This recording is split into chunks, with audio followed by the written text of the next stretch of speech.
السلام علیکم ناظرین اکرام، امن عافیت اور دین و دنیا میں ترقی اور کامیابی کی بہت سی دعاؤں کے ساتھ میں ہوں آپ کا میزبان یوسف سراج۔ پروگرام ہے پیغام پاکستان۔ ہمارے ساتھ تشریف فرما ہے جناب ڈاکٹر محمد حماد لکھوی حفظہ اللہ تعالی۔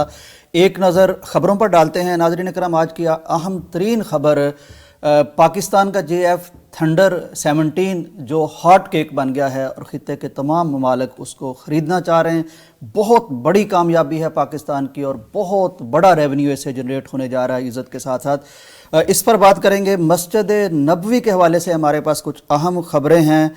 وہاں کس طرح کثیر تعداد میں لوگوں نے بچوں نے حفظ کیا ہے۔ پھر وہاں کی ایک اور خبر ہے، ایک ایسی شخصیت جس کو سعودی عرب کی زندہ ہسٹری کہنا چاہیے، ایک شخصیت جو جنہوں نے سعودی عرب کو بنتے دیکھا، تمام بادشاہوں کی بادشاہت دیکھی، پچھلے دنوں وفات پا گئے، ان پر بات کریں گے۔ ملک پاکستان میں ایک خوفناک، جس طرح سردی کی لہر ہے تو اس سے بچنے کے لیے سلنڈر استعمال ہوتے ہیں، بہت خوفناک دھماکے اس کے مختلف جگہ پر ہوئے ہیں، یہاں تک کہ اسلام آباد میں ایک شادی میں دلہا اور دلہن اپنے اس اہم ترین موقع پر تقریب میں وہ بھی کام آگے، اس پر بات کریں گے۔ اور پھر اہم ترین مسئلہ پاکستان کو جو سموگ کا رہتا ہے اور موسم کے معاملات کا رہتا ہے، درخت لگانا بڑا ضروری ہے۔ دنیا درخت لگا رہی ہے، اسلام آباد میں اور لاہور میں درختوں کی کٹائی کا ایشو ہے، اس پر بات کریں گے۔ آغاز کرتے ہیں ہم مسجد نبوی سے۔ جی السلام علیکم ورحمۃ اللہ ڈاکٹر صاحب۔ ڈاکٹر صاحب خوش آمدید آپ کو پروگرام میں۔ ڈاکٹر صاحب مسجد نبوی ظاہر ہے کہ مقدس ترین ان دو مقامات میں سے ایک ہے جس کے ساتھ مسلمانوں کا دل اٹکا رہتا ہے، وہ مقدس جگہ مقدس مسجد جس کی تعمیر میں خود رسول اللہ صلی اللہ علیہ وسلم بھی شریک ہوئے، بہت بڑا اجر ہے۔ تو وہاں سے آج تک چشمہ فیض قرآن کا جاری ہے۔ خبر کے مطابق 225 جو گزشتہ سال ہے، قرآنی تعلیم کے ظاہر ہے وہاں حلقے لگتے ہیں، درس و تدریس کے بھی حلقے لگتے ہیں، تو صرف مسجد نبوی کے ہال سے 8335 طلبہ اور طالبات نے قرآن مجید حفظ کر لیا ہے۔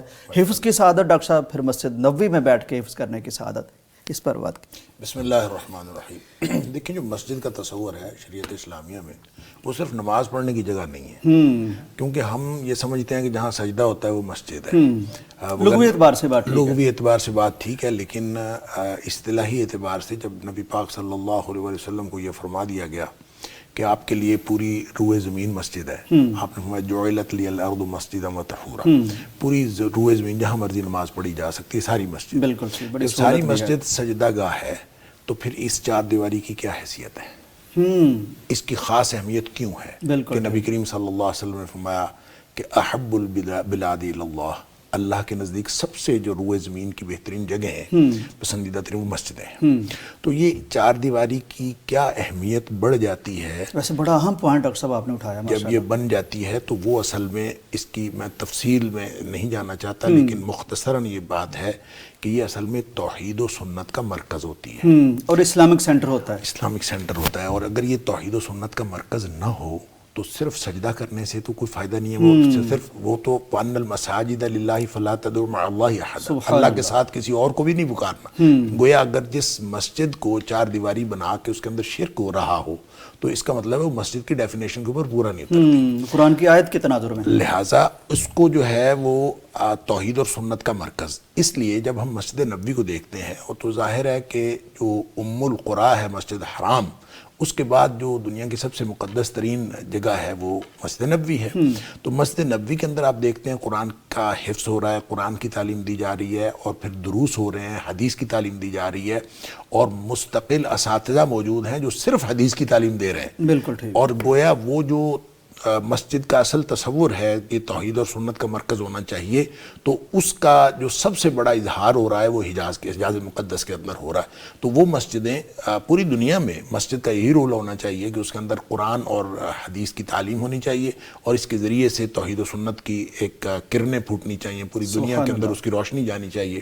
تو یہ بہت ہی خوشخبری کی بات ہے۔ یہ خبر آج کے سوشل میڈیا کے دور میں یہ یعنی یوں سمجھیں کہ ہم تک اب پہنچی ہے، وگرنہ سال ہا سال سے جب سے مسجد نبوی بنی ہے اس کے اندر قرآن کی تعلیم کے حلقے بھی موجود ہیں اور حدیث کی تعلیم کے حلقے بھی موجود ہیں۔ ساقی کے اناج جاری ہے، مہمان بدلتے رہتے ہیں۔ ڈاکٹر صاحب ایک اہم پوائنٹ میرے ذہن میں آیا چونکہ آج پہلے بھی آپ بڑے پوائنٹس کی باتیں کرتے ہیں، آپ نے بڑا اہم پوائنٹ اٹھایا تھا کہ جب ساری زمین مسجد ہے 4 دیواری کیوں، یہ ڈاکٹر صاحب حفظ کیا ہے 8,000 پلس طلبہ اور طالبات، اور مسجد نبوی پوری دنیا کے سامنے رہتی ہے کیمروں کی وجہ سے، اور وہ ٹی وی پر بھی چل رہی ہوتی ہے۔ ڈاکٹر صاحب وہاں کبھی نہیں دیکھا کسی استاد کے ہاتھ میں چھڑی ہو، کوئی مارا جا رہا ہو؟ تو ہمارے ہاں یعنی ابھی تک باتیں تو ہو رہی ہیں کہ مار نہیں پیار، لیکن ابھی بھی کئی لوگ سمجھتے ہیں کہ مارے بغیر حفظ نہیں ہوتا، تو یہ اس کی بھی ایک شاندار مثال ہے۔ بہرحال یہ تو لوگوں کا اپنا اپنا سٹائل ہے پڑھانے کا، اور جس جگہ پہ جو ایک دفعہ معیار سیٹ ہو جاتا ہے اس کے اندر تبدیلی کی ضرورت عام طور پہ نہیں پڑتی۔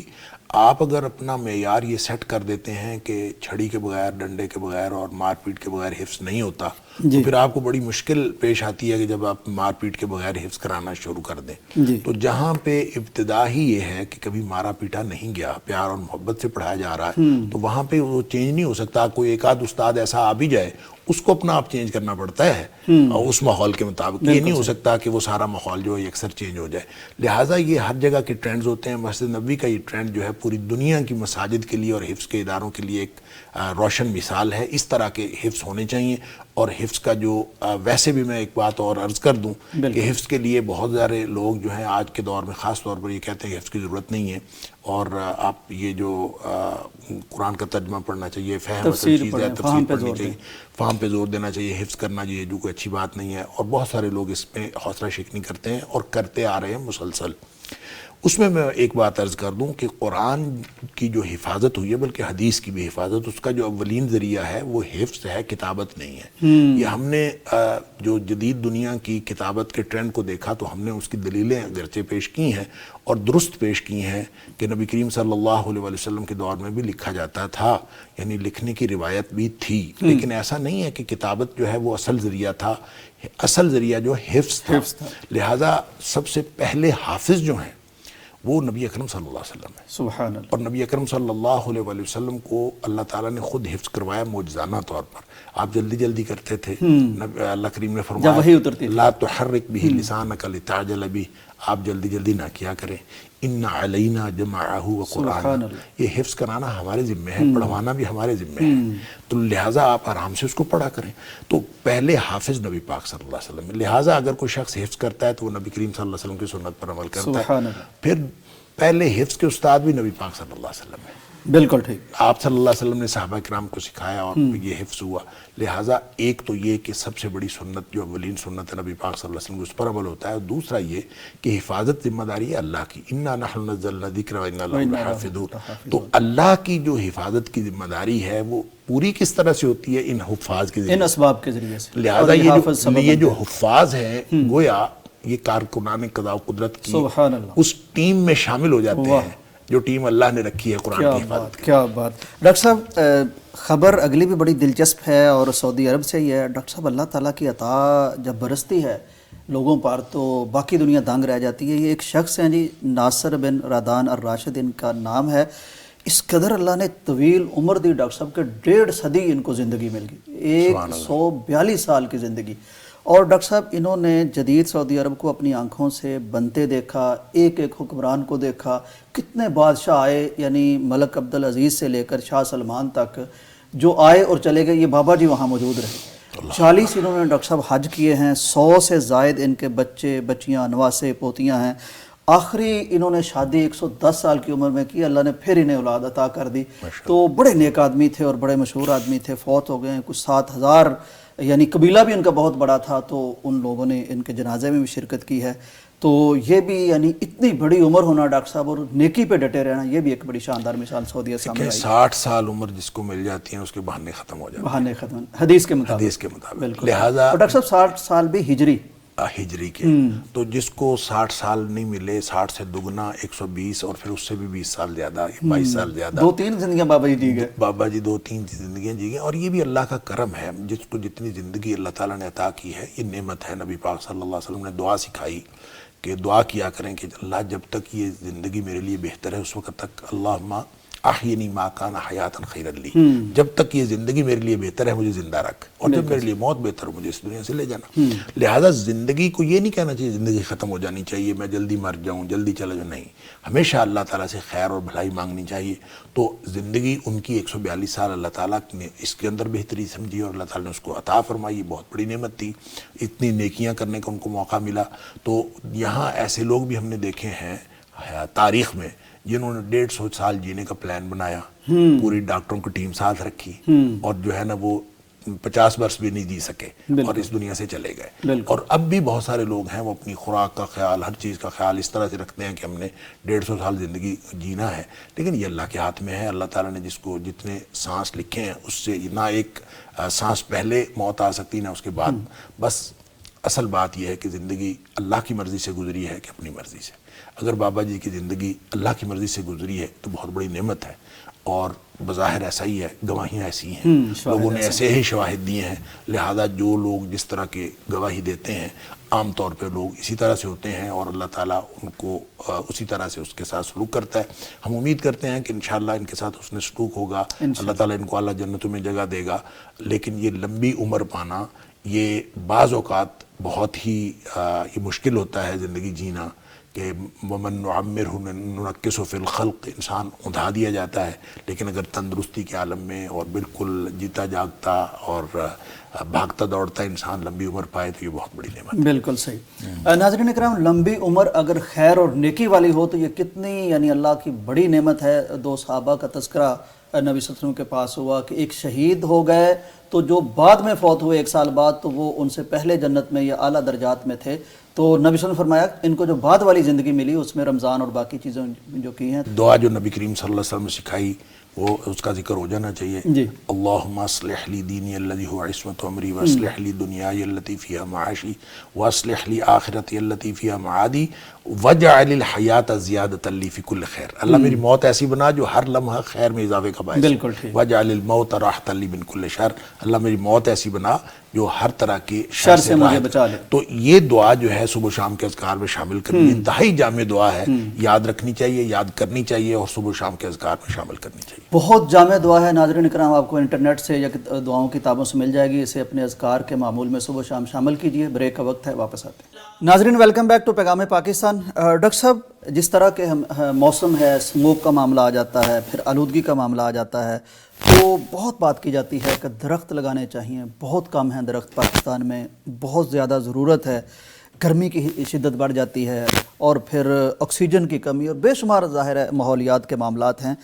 تو لیکن دیکھا یہ گیا کہ لاہور اور اسلام آباد میں بڑی وسیع پیمانے پر درختوں کی کٹائی ہوئی ہے، بڑا شور مچا ہے سوشل میڈیا میں، ایون یعنی بلڈنگز بنائی جا رہی ہیں، پارکس بنائے جا رہے ہیں، یعنی وہ ان کے لیے گاڑیوں کے لیے بنایا جا رہا ہے سسٹم، تو درخت کاٹے جا رہے ہیں۔ اس وقت ڈاکٹر صاحب ہمارے ساتھ موجود ہیں پروفیسر ڈاکٹر عزیز الرحمان صاحب، ڈائریکٹر اسکول آف لا ہیں آپ، قائد اعظم یونیورسٹی میں بہت اسکالر ہیں اور بہت وہاں کی ایک شخصیت ہیں، معروف شخصیت ہیں، صاحب علم شخصیت ہیں، بڑے عظیم خانوادے سے آپ کا تعلق ہے، علمی خانوادے سے۔ تو جاننے کی کوشش کرتے ہیں کہ اسلام آباد میں درختوں کی کٹائی کا جو ایشو ہے، اب اس پر نوٹس بھی لے لیا گیا ہے، تو وہ ایکچول صورتحال کیا ہے اور اس طرح کے بلنڈر کیوں کیے جاتے ہیں؟ جی ڈاکٹر صاحب السلام علیکم۔ وعلیکم السلام ورحمۃ اللہ۔ ڈاکٹر صاحب، آپ اس اسلام آباد میں موجود ہیں، آپ کو وہاں کی یعنی جنگلی حیات کے بارے میں بخوبی علم ہے، وہاں کے موسموں کے بارے میں بڑا علم ہے۔ وہاں کبھی تو ڈاکٹر صاحب اس طرح کے غیر مقامی درخت لگا دیے جاتے ہیں کہ یعنی انسانوں پر حیات تنگ ہو جاتی ہے، سانس لینا مشکل ہو جاتا ہے، الرجی بڑھ جاتی ہے، اور پھر کبھی اکھاڑنے پہ آتے ہیں تو بے دریغ اتنے درخت اکھاڑ دیتے ہیں کہ پھر مشکل میں ڈال دیتے ہیں وہاں کے رہنے والوں کو۔ تو یہ کائنڈلی بتائیے گا کہ کیا قضیہ کیا ہے، یہ ایشو کیا ہے، اور اب اگر اس پر نوٹس لے بھی لیا جاتا ہے تو جو غیر قانونی طور پر درخت کاٹ دیے گئے ہیں، کیا ان کا ازالہ ممکن ہے؟ جی بہت شکریہ۔ جہاں تک اس بات کا تعلق ہے کہ اسلام آباد میں درخت دنوں میں جی اس حوالے سے جو ایک بڑی کنٹروورسی بھی کھڑی ہوئی ہے، اس کے بنیادی طور پر 2 پہلو ہیں۔ ایک اس کا وہ پہلو ہے جسے ہم حقیقی پہلو کہہ سکتے ہیں، دوسرا اس کا ایک مصنوعی پہلو ہے۔ حقیقی پہلو یہ ہے کہ چونکہ اسلام آباد کا شہر بسایا گیا تھا تو اس وقت یہاں کی ڈیولپمنٹ میں یہاں کے جو مقامی یا انڈیجنس درخت تھے ان کے ساتھ ساتھ یہاں پر بہت سے نئے درخت بھی لگائے گئے. ٹھیک. کچھ بہت ساری ایسی ورائٹیز یا اقسام پودوں کی لگی جن کا تعلق جو ہے وہ اس خطے سے نہیں تھا.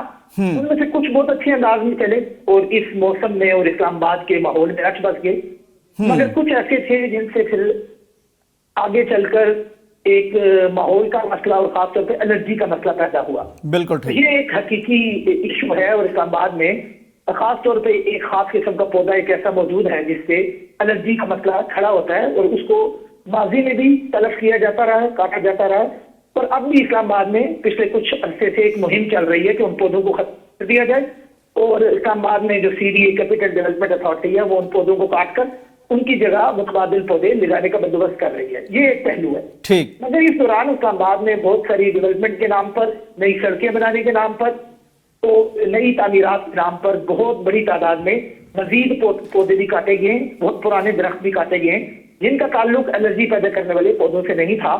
اور اصل احتجاج اور اس وقت جو اصل تنقید ہو رہی ہے وہ اس حوالے سے ہو رہی ہے, لیکن چونکہ عام طور پر اس فرق کو ملحوظ نہیں رکھا جاتا اس لیے جب گفتگو کی جاتی ہے تو اس کے اندر ایک ابہام پیدا ہو جاتا ہے. بالکل جو ٹھیک. تنقید کی بات ہے وہ یہ کہ ایسے پودے, ایسے درخت جو ڈیولپمنٹ پروجیکٹس کے نام پہ کاٹے جا رہے ہیں اور ان کی ایک بڑی ہسٹری تھی, اس شہر کی خاص طرح کی خوبصورتی ہے اور اس کا خاص طرح کا ماحول ہے, تو اس سے اس کا شدید نقصان پہنچنے کا احتمال ہے. ٹھیک. ڈاکٹر صاحب اس میں بھی آگے مزید یعنی ڈیٹیل ہے کہ کچھ جگہیں تو وہ ہیں جو نقشہ بنتے وقت ہی پتا تھا کہ یہاں بلڈنگز بنے گی, ڈیولپمنٹ ہوگی, تو وہاں کے درخت کاٹنے تو قانونی ہوں گے, لیکن اس کے ساتھ ساتھ جنگلات کو بھی کاٹا جا رہا ہے جو جہاں جنگلات رہنے چاہیے.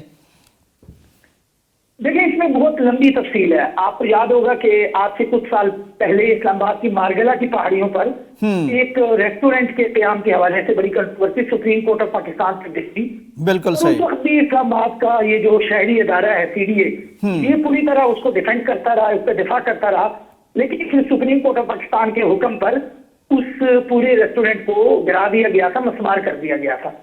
اس وقت بھی اس قسم کی بہت ساری تعمیرات ہو رہی ہیں جو اسلام آباد کے نیشنل پارک جس کو ڈکلیئر کیا گیا اس کے اندر ہو رہی ہیں, اور وہ کرتے ہوئے پھر بہت سارے درختوں کو بھی کاٹا جا رہا ہے. تو سوال پیدا ہو رہا ہے کہ یہ نیشنل پارک کے اندر چاہے کوئی قومی یادگار تعمیر کی جا رہی ہے یا کوئی اسی قسم کی تعمیرات کی جا رہی ہے, یہ کیوں کی جا رہی ہے جو قانونی طور پر درست نہیں ہے. اور اس قسم کے پروجیکٹ کرتے ہوئے قانونی تقاضا اور ہے وہ یہ کہ ماحولیات کا جو ادارہ ہے ان سے پہلے ایک اسٹڈی کروانی پڑتی ہے کہ اس کا ماحول کے اوپر کیا امپیکٹ ہوگا. ان میں سے اکثر پروجیکٹس ایسے ہیں جن کے بارے میں ایسے شواہد موجود ہیں کہ اس قسم کی پہلے سے منظوری یا اسٹڈی نہیں کروائی گئی. تو یہ بہت سارے سوالات اس وقت کھڑے ہو گئے, اور جو بڑی ایک تیز رفتاری ہے, تیز رفتاری سے کام کرنے کا جو ہمارے یہاں ایک خبر سوار ہو گیا ہے کہ 40 دن میں ہم نے فلاں پروجیکٹ مکمل کر لیا, 45 دن میں یا 50 دن کی ریکارڈ مدت میں فلاں پروجیکٹ مکمل ہو گیا, اس میں پھر اس قسم کے بہت سارے الجھاؤ اور بہت سارے مسائل پیدا ہو گئے. ڈاکٹر صاحب چونکہ آپ کا تعلق لاء سے ہے, قانون سے ہے, تو آپ کیا سمجھتے ہیں کہ یہ اشجار کی پروٹیکشن کے لیے, درختوں کی پروٹیکشن کے لیے, ماحول کی پروٹیکشن کے لیے کچھ کس طرح کی قانون سازی ہونی چاہیے تاکہ کوئی بڑا, میں تو سن رہا تھا پچھلے دنوں میری ملاقات ہوئی یورپ سے آئے ہوئے ایک پاکستانی سے, وہ کہتے تھے وہاں کے درختوں کا بھی نمبر شمار ہے, ایون وہاں جو پرندے ہیں ان کا بھی نمبر شمار ہے, جانوروں کا بھی جنگلی حیات کا نمبر شمار ہے. تو ہمارے ہاں کچھ قانون سازی ٹھیک ہے یا بہتر ہونی چاہیے؟ قوانین پہلے سے موجود ہیں, کچھ جزوی طور پہ ان کے اندر بہتری لانے کی ضرورت ہے, ضرور ہے, مگر قوانین ابھی بھی, مثلا اسلام آباد میں وائلڈ لائف کا ایک قانون موجود ہے, اسلام آباد کے جو نیشنل پارکس ہیں ان کو تحفظ دینے کا قانون موجود ہے, اور اسی کے تحت جو جس ریسٹورینٹ کی طرف میں نے اشارہ کیا اس کو مسمار کیا گیا تھا. اصل مسئلہ یہ ہے کہ ہمارے ہاں جو پالیسی ساز طبقہ ہے یا انفورسمنٹ جن لوگوں نے کرنی ہے یہ ان قوانین پر عمل نہیں کرتے, اور ان قوانین پر عمل نہ صورت میں جو اداروں کو ایکشن لینا چاہیے, بدقسمتی سے اس وقت وہ سب کے سب کمپرومائز ہو چکے ہیں. اور ایک اصطلاح ہم قانون میں استعمال کرتے ہیں جسے ریگولیٹری, کہ جن لوگوں نے ریگولیٹ کرنا ہے وہ خود کیپچر کا شکار ہو گئے, دباؤ کا شکار ہو گئے, تو اس کے نتیجے میں یہ سارے ایک فساد پھیل گیا. بالکل صحیح, بالکل صحیح. ڈاکٹر صاحب یعنی مسئلہ قانون نہ ہونے کا نہیں ہے, مسئلہ قانون پر عمل نہ ہونے کا ہے. بہت شکریہ. جی جی بالکل.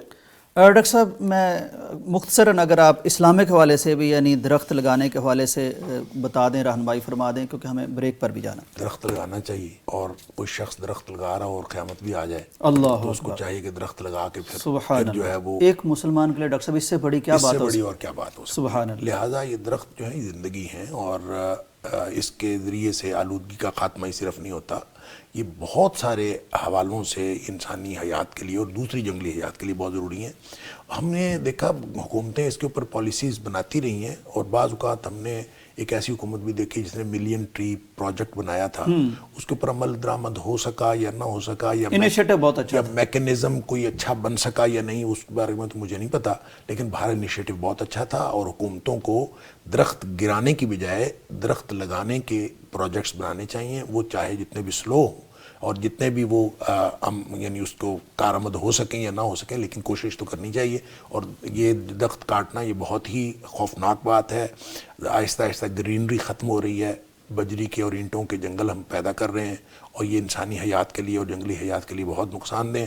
دیکھیں بہت ساری کالونیز ہم نے خود دیکھی ہیں، ملتان میں آپ دیکھ لیں یا لاہور میں دیکھ لیں، بہت وسیع پیمانے پر صرف پھلدار درخت کاٹے گئے، پھلدار درخت کاٹے گئے، اور اس قدر خوفناک، یقین کریں ایک پھلدار درخت جب کٹ رہا ہوتا ہے آپ اس کو دیکھ لیں، آپ سے دیکھا نہیں جاتا، ایسے لگتا ہے جیسے آپ کوئی کسی ایک انسان کا قتل کر رہے ہیں۔ تو لوگ پتہ نہیں کس دل سے اور کس جگرے سے جو ہے وہ سارے باغات کے باغات تباہ و برباد کر کے اس کی جگہ کالونیاں تعمیر کر رہے ہیں۔ اس پالیسی کے اوپر غور ہونا چاہیے، اور حکومتوں کو چاہیے کہ درختوں کی حفاظت کے لیے اگر قانون موجود ہے تو اس کی سختی سے امپلیمنٹیشن ہونی بالکل چاہیے۔ ڈاکٹر صاحب، یعنی یہ بات سامنے آئی ہے کہ اسلام آباد کی صرف بات نہیں ہے، اس میں ملتان بھی شامل ہے، اس میں لاہور بھی شامل ہے۔ ابھی تازہ ترین جو صورتحال لاہور میں ہے تو مختلف بلڈنگز اور مختلف پروجیکٹس کی تکمیل کے لیے بے شمار درخت کاٹے گئے۔ پھر حضرت جو بہت پرانی نہریں ہیں ان کے گرد درخت تھے، اتنے بڑے بڑے درخت تھے، جنگل کا سما ہوتا تھا، جنگل کا سما ہوتا تھا، اور بہت پرانے درخت، اور ایک بہت زبردست قسم کا ایک آپ کو لائن ملتی تھی درختوں کی، اور آہستہ آہستہ وہاں کے وڈیروں نے اور قریبی لوگوں نے وہ اس کو بھی جو ہے وہ ختم کر دیا۔ اب آپ جاتے، ہاں نئے لگائے نہیں ہیں، آپ جا کے دیکھتے ہیں، اب آپ کو نہروں کے اوپر کوئی اکا دکا درخت نظر آتا ہے، کہیں کہیں نظر آتے ہیں، اور وہ جو پرانی گھنے درختوں والی ایک لائن ہوتی تھی وہ آپ کو نظر نہیں آتی۔ تو جہاں کہیں بھی درختوں کے ساتھ اس طرح کا سلوک کیا جا رہا ہے، سب کے لیے اگر قانون سازی کے اندر کوئی سکم ہے جیسے ڈاکٹر صاحب نے بتایا تو اس کو دور کرنا چاہیے، اور پھر خاص طور پہ اس کی امپلیمنٹیشن جو ہے وہ بہتر بنانی چاہیے۔ حکومتوں کو اپنی ترجیحات کے اندر اس کو شامل کرنا چاہیے، تو ہی ہمارا جو زندگی کا جنگلی اور جو انسانی حیات کا جو مستقبل ہے وہ بہتر بنایا جا سکے۔ بالکل صحیح، بالکل صحیح۔ ناظرین کرام، دنیا بھر کی سائنس کے لیے، ان کی ماڈرن سوسائٹیز کے لیے اس کی اہمیت جنگلی حیات کے لیے ہو سکتی ہے۔ میرے اور آپ کے لیے بطور مسلمان ایک نبی صلی اللہ علیہ وسلم کے فرمان کے مطابق بھی اس کی حیثیت ہے۔ جیسے ڈاکٹر صاحب نے فرمایا کہ ہاتھ میں آپ کے کوئی پودا ہو اور بو رہے ہوں اور قیامت بھی آ جائے تو اس عمل سے رکنا نہیں۔ اس سے کس قدر زیادہ ہمارے لیے اہمیت درختوں کی بڑھ جاتی ہے، اور کس قدر بے اعتنائی سے اور بے حسی سے ہم درخت کاٹ رہے ہیں، یہ بہت غور کرنے کی بات ہے۔ بریک کا وقت ہے، واپس آتے ہیں۔ ناظرین ویلکم بیک ٹو پیغام پاکستان۔ ڈاکٹر صاحب، پاکستان کو اللہ تبارک و تعالیٰ نے کوئی عجیب و غریب یعنی حیثیت عطا کی ہے۔ دنیا بھر کی طاقتیں اکٹھی ہوتی ہیں اس کو دبانے میں، نعوذ باللہ اس کو مٹانے میں، اس کے خلاف چالیں چلنے میں، سازشیں کرنے میں، اور کبھی لگتا بھی ہے، بلکہ کتابیں تک لکھ دی جاتی ہیں کہ یہ اسٹیٹ فیل ہونے والی ہے اور فلاں ڈیٹ تک پتہ نہیں کیا ہو جائے گا، بنتے ہی ایسے کام شروع ہو گئے۔ لیکن ڈاکٹر صاحب، یعنی ہر دفعہ جب کوئی غوطہ دینے کی کوشش کرتا ہے پاکستان کو، اتنا زیادہ ابھر کے سامنے آتا ہے، اتنا نمایاں ہوتا ہے کہ دنیا دنگ رہ جاتی ہے۔ اب ڈاکٹر صاحب، یہ کوشش اور سازش کہہ لیجیے تو کی تھی ہمارے پڑوسی نے ہمیں ڈی گریڈ کرنے کی، لیکن وہ ایک جھڑپ ہوئی ایک فضائی، اس میں پھر اس کے بعد جو کیفیت بنی اور اس میں جو کردار ٹرمپ نے ادا کیا، ہم تو پھر خاموش ہو گئے اور وہ بار بار باتیں ہوتی رہیں۔ ڈاکٹر صاحب، اس کا جو نتیجہ نکلا ہے اس قدر شاندار ہے کہ JF-17 تھنڈر بلاک 3 کا ایک مطلب یوں لگتا ہے جیسے پوری دنیا بیک آواز نعرہ لگانے لگ گئی ہے۔ ڈیلز ڈاکٹر صاحب ہو رہی ہیں، باتیں ہو رہی ہیں، اور بہت سی ڈیلز مثلا میانمار کے ساتھ، نائجیریا کے ساتھ، آذربائیجان کے ساتھ تو ڈیل مکمل ہو چکی ہے۔ یعنی 40 ہم نے جہاز دینے ہیں اور $4.6 بلین کی یعنی کہ ڈیل آذربائیجان کے ساتھ، تو اسی کے لگ بھگ باقی۔ اور ڈاکٹر صاحب پھر بنگلہ دیش ہے، پھر مصر کی بات بھی کی جا رہی ہے، یعنی بہت سے نام ابھی لیے بھی نہیں جا رہے. سوڈان کے ساتھ ہمارا معاملہ ہو رہا ہے، سعودی عرب کے ساتھ جو ہم نے قرض لیا ہے اس کو اس ڈیل میں بدلنے کی بات کی جا رہی ہے. تو یکا یک ڈاکٹر صاحب بہت سی جگہ پہ وہ یہ بھی کہہ رہے ہیں کہ ہمیں آپ ہماری فضائیہ کھڑی بھی کریں، باقاعدہ تربیت دیں، ہمیں آ کے جہاز چلانے سکھائیں. تو ڈاکٹر صاحب یہ یعنی مطلب آپ اسلامک اسکالر ہیں، تو اس قدر اللہ تعالیٰ کی عطا، اس قدر اللہ تعالیٰ کے انعامات، یہ کوئی بڑی کرشماتی چیز نہیں؟ یقیناً اللہ کا کرم ہے اور اللہ تعالیٰ کے قانون ہے، اور اللہ تعالیٰ اپنے قانون میں کبھی تبدیلی نہیں کرتا. وَلَن تَجِدَ لِسُنَّتِ اللَّهِ تَبْدِيلًا. اور اللہ قانون ہے کہ اپنے آپ کو اپنی صلاحیتیں رکھو، اور جب تم اپنی صلاحیتیں تیار رکھو گے تو اس سے پھر تمہاری دہشت خود بخود جو ہے وہ ترہبون بہ عدو اللہ وعدوکم، سب پر تمہاری دہشت پڑے گی. اور آن اے لائٹر نوٹ کہ جس کی مارکیٹنگ کرنے والا امریکی صدر ہو تو پھر اس کے طیارے تو دیکھیں گے نا. کیا بات ہے، کیا بات ہے. اور اس بندے نے حق ادا کر دیا. پتہ نہیں اس نے اس کے بدلے میں لیا کیا ہے. پاکستان سے مارکیٹنگ کوئی شخص مفت نہیں لیکن سودا ہمارا بیچ دیا. کوئی مفت نہیں کرتا. تو اس نے بہرحال پتہ نہیں کیا لے کے اس نے مارکیٹنگ کی، لیکن مارکیٹنگ اس نے خوب کی ہے. اور اس سے بہرحال اللہ تعالیٰ نے جو پاکستان کا وقار پہلے سے بلند کیا تھا، اسی وجہ سے اس کو جو ہے بار بار دہرانا پڑا. اور یقیناً ہمارے پڑوسی ملک نے تو شرارت کی تھی ہمیں نیچا دکھانے کے لیے، اور اللہ تعالیٰ نے ہمیں اس سے ایسی بلندی اور ایسا وقار عطا کیا کہ اب دیکھیں کہ وہ طیارے جو امریکہ بیچ رہا ہے، جو فرانس بیچ رہا ہے، جو جن کے طیارے جو ہیں پہلے سے پوری دنیا میں اپنی دھاک بٹھا چکے ہیں، اچھا رسوائی ان کی ہوئی ہے. ڈاکٹر صاحب جو طیارے دنیا میں دھاک بٹھا چکے ہیں، ہم وہ طیارے بٹھا چکے ہیں الحمدللہ. ہاں جی، اور ان کی رسوائی ہوئی ہے، اور ان کی مارکیٹنگ جو ہے وہ بالکل زیرو پہ چلی گئی. اور اندازہ کریں اللہ تعالیٰ نے ہمارا جو جہاز تھا، اور اس کے بارے میں جو ہمارے خالد چشتی صاحب ہیں. ڈاکٹر صاحب آ گئے لائن پہ؟ اچھا آ گئے.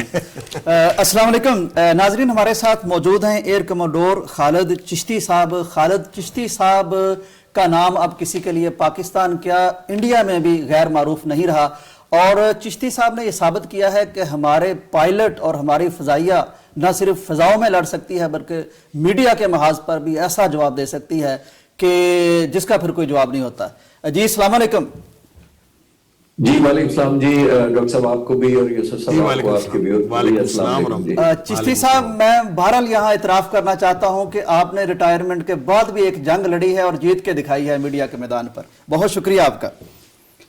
اللہ کی عنایت ہے جی، بہت مہربانی.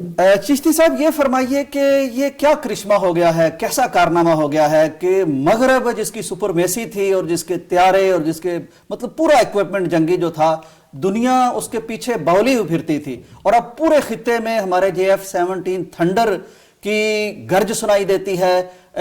کن کن ممالک کے ساتھ ہماری ڈیل ہونے جا رہی ہے، اور اس سے پاکستان کا کم از کم دفاع اور اس کا بجٹ کتنا بدلتا ہوا آپ محسوس کرتے ہیں؟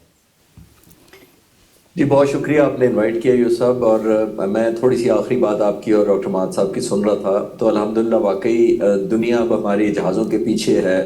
یہ بہت بڑی عزت کی بات ہے الحمدللہ. پہلے میں آپ کی ورڈز کی آسانی کے لیے یہ عرض کرتا چلوں کہ یہ JF-17 تھنڈر اتنا ریلیونٹ کیوں ہو گیا ادر دین امریکن پریزیڈنٹ کے بھی. وہ تو بہت ساری باتیں کہتے ہیں لیکن دنیا ساری ان کی باتیں نہیں مانتی، تو یہ بات کیسے لوگوں نے مان لی وہ میں عرض کرتا چلتا ہوں. بالکل ٹھیک، بڑی بنیادی بات.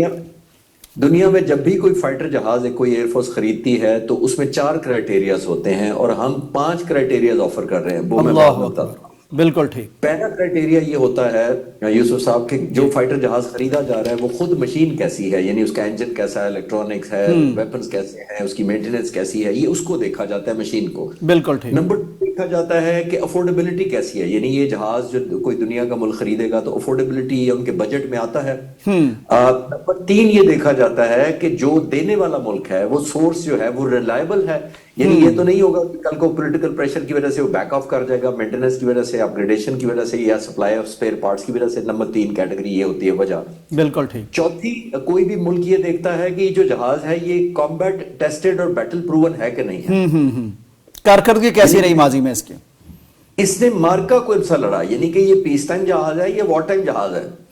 تو آپ خود اندازہ لگائیے اگر ہم سارے پاکستانی نہ بھی ہوں تو الحمدللہ یہ چاروں کرائٹیریاز میں، یعنی مشین خود، نمبر 2 اس کی کاسٹ افیکٹونیس، کیونکہ یہ رافیل یا یورو فائٹر یا ٹائفون جتنے برٹش یا امریکن یا یورپین کے جہاز ہیں ان سے 1/3 سے بھی کم قیمت پر ہے. تو افورڈیبل، نمبر 1 اس کی مشین بہت امپورٹنٹ ہے، نمبر 2 اس کی افورڈیبلٹی کاسٹ افیکٹو ہے، نمبر 3 ریسورس پاکستان جیسا ہے جو پولیٹیکل پریشر لے کے زچ نہیں کرے گا، نمبر 4 بیٹل پروون نہ صرف ابھی ہے، 2019 فروری میں ابھی لندن کا جب واقعہ ہوا تھا اس میں بھی یہ جہاز فور فرنٹ پر لڑ رہا تھا. اچھا، 5ویں چیز جو میں نے آپ سے کہی کہ 4 دنیا دیکھتی ہے، ہم 5ویں آفر کر رہے ہیں، اور 5ویں الحمدللہ یوسف یہ آفر کر رہے ہیں کہ پاکستانی پائلٹس اور انجینئرز اور ٹیکنیشین ٹریننگ دیں گے جب، تو آپ دیکھیے کیا کمبینیشن ہوگی الحمدللہ. بالکل ٹھیک. یہ جو دنیا اس وقت پہلے 4 کرائٹیریا چھوڑ کے 5ویں کرائٹیریا پر ہمیں سٹینڈ لون بھی کہہ رہی ہے کہ اچھا جہاز نہیں دے سکتے، یا ہمارا بجٹ نہیں ہے، یا ہماری افورڈیبلٹی نہیں ہے، یا ہمارے ابھی ریکوائرمنٹ نہیں ہے، تو آپ ہمیں صرف ٹریننگ ہی دے دیں. تو الحمدللہ میں ایک بات آپ کو خوشی سے اور میں کنفرم کر چکا ہوں، پچھلے 3 مہینوں میں پاک فضائیہ کے سربراہ نے 15 مختلف ملکوں کے ایئر فورسز سے ملاقاتیں کی ہیں 3 مہینوں میں. 90 days. کمال ہے، زبردست، بہت زبردست. دنیا ہمارے بہت زیادہ ایکسائٹڈ ہے. پاک فضائیہ کے سربراہ نے بہت ساری میٹنگ کی، فیلڈ مارشل بھی ابھی لیبیا گئے تھے، وہاں بہت اچھی ڈیل ہوئی، لیکن ایئر فورس کے چیف نے دبئی ایئر شو کے دوران اسپیشل ایک ملاقات، بڑی لمبی ملاقات ہوئی تھی ان کی بنگلہ دیش کے ایئر فورس چیف سے پہلی دفعہ. بنگلہ دیش میں کیونکہ انسٹیبلٹی تھی تو وہ فالو اپ کے طور پہ وہ خود تشریف لائے، دوبارہ ابھی پاکستان تشریف لائے. میں اچھی بات آپ کو ایک اور اندر کی بتاتا چلوں کہ وہ پاکستان کا جو نیشنل ڈیفنس یونیورسٹی ہے یہاں کے وہ گریجویٹ بھی ہیں. اچھا، واہ، دیرینہ تعلق ہے ہمارا. واہ. تو میں نے کہا چلو کہ آپ کو اندر کی باتیں بتاؤں کہ وہ پاکستانی سسٹم کو بہت اچھا سمجھتے ہیں، ہم ان کو سمجھتے ہیں بہت اچھے طریقے سے. بالکل تو صحیح. جو ملکوں کا آپ نے سوال کیا کہ کون سے ملک لینا چاہتے ہیں، پہلے جو لے چکے ہیں ان کی بات کر لیتے ہیں. میانمار ہے، آذربائیجان ہے، نائجیریا ہے، یہ ملک لے چکے ہیں ہم سے پہلے ہی. جو ملک دلچسپی رکھتے ہیں اس میں بنگلہ دیش نمبر 1 ہے obviously. آپ انڈونیشیا کے ڈیفنس منسٹر آئے ہیں، وہ بہت ایکسائٹڈ ہیں. لیبیا ہے، بہت سارے اور ملک ہیں جن کا شاید افریقہ کے 3 ملک ہیں جن کے ابھی نام نہیں بتائے جا سکتے کانفیڈینشیلٹی کی وجہ سے، 2 وجہ سے. ایک تو ان ملکوں پر پریشر بہت بلٹ ہو جاتا ہے کہ جی آپ کیوں لے رہے ہیں پاکستان سے، ویسٹ کا پریشر ہے، یورپ کا پریشر ہے، امریکہ کا پریشر ہے بہت. اور دوسرا ایک ہم پر پریشر یہ آ جاتا ہے کیونکہ ہماری چائنا کے ساتھ ایک کولیبریشن میں 65% ہے، 58% ورسز 48% کا ابھی بھی شیئر ہے ان کا. نمبر 2 جو را مٹیریل دینے والی گلوبل کمپنیاں ہوتی ہیں، جیسے روس کا انجن ہے ہمارے JF-17 تھنڈر میں، اور دو چائنا نے آلٹرنیٹ بنا لیا ہے، تو دوسرے ملکوں کو پتہ چل جاتا ہے کہ پاکستان اچھا راتوں رات امیر ہونے جا رہا ہے، تو پھر ہمارا پرسنٹیج کدھر گیا، یا ہم آئندہ آپ کو فلاں چیز جو ہے وہ اس ریٹ پر نہیں دیں گے، اس ریٹ پر دیں گے. تو بالکل ٹھیک. بات کی بنا پر ہم اس طرح نہیں پبلسٹی کرتے جس طرح عام طور پر دوسرے ملک کرتے ہیں. چشتی صاحب، بڑا ایک اہم سوال میں آپ سے جاننا چاہ رہا ہوں، یہ بہت سے لوگوں کے ذہن میں اٹھ رہا ہے کہ ایک ایسے وقت میں جب اتنی اہم جنگی مشین اس قدر وسیع پیمانے پر لوگ ہم سے چاہ رہے ہیں، ہم دینا چاہ رہے ہیں، تو ہوتا ہے کہ مغرب ایسی چیزوں کو برداشت نہیں کرتا، تو وہ کس طرح چپ ہے، خاموشی سے وہ ہمیں الاؤ کر رہا ہے، یا کوئی مشکل آئندہ آ سکتی ہے؟ یوسف صاحب، مشکلات تو ہم نے 30 سال تک برداشت کی ہیں. میں جب ایئر فورس میں بھی تھا اور ایئر فورس کے بعد بھی جتنا میرا رابطہ ہے الحمدللہ ایئر ہیڈ کوارٹر یا آپریشنز میں، تو مشکلات تو ہمیں 30 سال سے آ رہی ہیں. یعنی پہلے ہمیں ڈسکریج کیا گیا کہ پاکستان جہاز کو بنا رہا ہے، ہمیں آلٹرنیٹ آفر کیے گئے، اور ہم نے جہاز بنایا کیوں وہ بھی ہمارے لوگوں کو پتا ہونا چاہیے. وہ یہ یوسف صاحب اور ڈاکٹر ماد صاحب کہ یہ 1989 میں جب سوویت یونین ٹوٹ گیا، ہمیں F-16 امریکہ نے دیے ہوئے تھے 40، ہم نے $658 ملین امریکہ کو دیے ہوئے تھے نئے F-16 اور لینے کے لیے 40 کے علاوہ. تو ہماری رقم بھی روک لی گئی، ہمارے سپیئر پارٹس جو 40 اڑ رہے تھے پاکستان میں ان کے سپیئر پارٹس روک لیے گئے، اور ہمیں 658 ملین کے بدلے میں کہا گیا کہ پاکستان گندم لے لے امریکہ سے. ذرا ویژوائز کریں یہاں پہ ہمارے جو اس وقت کی لیڈرشپ بھی، ان کو بھی سلام ہے، ان کو ایکنالجمنٹ میں کرنا چاہتا ہوں کہ انہوں نے پھر 1989 میں سوچا کہ ہمارا اپنا جہاز ہونا چاہیے. 1995 میں پھر ہم نے 95 میں ہم نے اپنا جہاز بنانے کا سوچا. الحمدللہ پچھلے 30 سالوں میں ہمارے پاس تقریباً 200 جہاز ہیں ہماری ایئر فورس میں JF-17 تھنڈر. ہندوستان نے 1985 میں یہ سوچا کہ اپنا جہاز ہو، آج سے 40 سال پہلے، یعنی ہم سے 10 سال پہلے. تو ہمارے پاس 200 کے مقابلے میں ہندوستان کے پاس صرف 40 تیجا جہاز ہیں، اس میں سے ایک دبئی میں کریش ہو گیا، اور مئی 2025 کی جنگ میں ان کے 40 کے 40 جہاز وہ سری لنکا کے بارڈر کے پاس ان کا ایک سولر بیس ہے وہاں پر لے گئے, پاکستان سے کو 1500 کلومیٹر بارڈر سے دور لے گئے کہ نزدیک بھی نہ آئے کمبیٹ کے. کمال ہے. ٹھیک, تو میں آپ کو ویورز کو ذرا پرسپیکٹو دے رہا ہوں کہ عزت اللہ تعالیٰ نے ہماری قسمت میں ہمارے پائلٹس کی, ہمارے کمانڈرز کی لکھی تھی, تو یہ ہمیں عطا ہوئی نمبر 1. لیکن اس میں 30 سالہ پاک فضائی کی محنت کا ہے. آپ کے سوال کہ ہمیں لوگ کیسے دینے دے رہے ہیں, ہم نے یہ جگہ ارن کی ہے. حضور ہم نے جگہ کیوں ارن کی ہے؟ کیونکہ ہم نے جہاز 1/3 قیمت پہ دے رہے ہیں, ہم ایک ریلائبل پارٹنر ہیں, کاسٹ افیکٹو جہاز ہے, اور سب سے بڑی بات ہے بیٹل پروون ہے. جو ایئر فورسز, جو ڈیولپنگ ملکوں کی ایئر فورس ہیں, جن ملکوں کے ہم نے نام لیے ہیں ابھی, لیبیا ہے, انڈونیشیا ہے, بنگلہ دیش ہے, دیکھیے اپنی ایئر فورسز کو ماڈرنائز کرنا چاہ رہے ہیں, لیکن ان کی لمیٹیشن ایک ہے اور وہ ہے بجٹ کی. تو پاکستان کسی بھی جہاز کو جس کی قیمت 3 گنا ہو اور پاکستانی جہاز بیٹل پروون ہو تو آؤٹ بیٹ کر دیتا ہے الحمدللہ. بالکل. چشتی صاحب میں چاہتا ہوں کہ آپ تھوڑا سا ہمیں اس مشین کے فیچرز بتا دیں کہ اس میں یعنی کیا کیا ایسی چیزیں ہیں جو جنگ میں کام آتی ہیں. یوسف صاحب, یہ جہاز 4.5 جنریشن ہے. 4.5 جنریشن کا مطلب ہے اس کے اندر الیکٹرونکس, ایویونکس ماڈرن لگی ہوئی ہیں. جو اس کے مقابلے میں جہاز ہے, ایک رافیل ہے جس کو ہم نے سامنا کیا اور 4 مار گرائے. اس کے مقابلے میں ٹائفون ہے, اس کے مقابلے میں یورپ کے جہاز ہیں. تو ان سب جہازوں سے یہ بہتر پرفارم کر چکا ہے, اور جیسے میں نے کہا کہ کمبیٹ میں بھی آؤٹ پرفارم کر چکا ہے. اس کے اوپر جو ماڈرنائزیشن کی گئی ہے, اسپیشلی بلاک 3 جو ورژن لیٹسٹ ورژن ہے JF-17 تھنڈر کی, جس کے اوپر آئسا ریڈار ہے, ایک لگتا ہے وہ بہت کامیاب ریڈار ہے, اور وہ یہ وہی ریڈار ہے جو J-10C پر لگا ہوا ہے جس نے ہندوستان کے ساتھ جہاز مارے. تو اب وہ ریڈار اس پر بھی لگ چکا ہے. جب وہ ریڈار لگ جاتا ہے, اس کی رینج ہے تقریباً 200 کلومیٹر, تو اس پر PL-15 میزائل بھی لگ جاتا ہے جس نے ہندوستانی جہاز مار گرائے. بالکل. اس کا مطلب ہے کہ اس کی جو شوٹنگ یا فائرنگ کیپیبلٹی ہے وہ J-10 کے برابر ہو گئی الحمدللہ. ایک بات.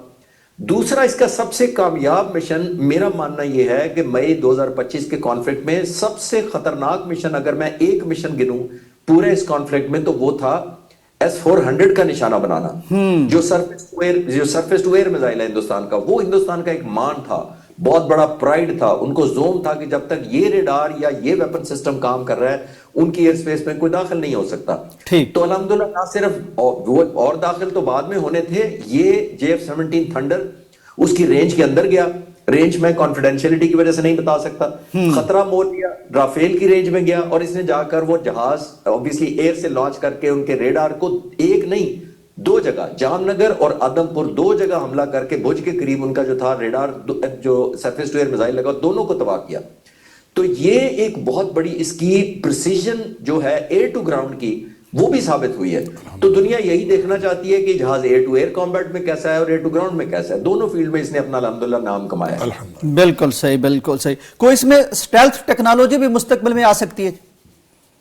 جی, 4.5 جنریشن کے بعد پاک فضائیہ کام کر رہی ہے بلاک 4 پر, بلاک 3 کے بعد. اس میں فیچر اسٹیلتھ کے بھی آنے کے چانسز ہیں, ریسرچ ہو رہی ہے. اور اس کے علاوہ ایک اور اچھی خبر یہ ہے کہ جو ہمارے پریزنٹ سربراہ air chief marshal Zaheer Ahmed Babar Sidhu, انہوں نے کوئی 4 سال پہلے national aerospace science and technology parks مختلف شہروں میں بنائے, جہاں یوتھ ہے, ینگسٹرز ہیں, ٹیکنیکل مائنڈز ہیں, جن کو ہم نے ایک پلیٹ فارم دیا ریسرچ کے لیے, کیونکہ ٹیلنٹ کی تو ہمارے کوئی کمی نہیں ہے, نمبر 1.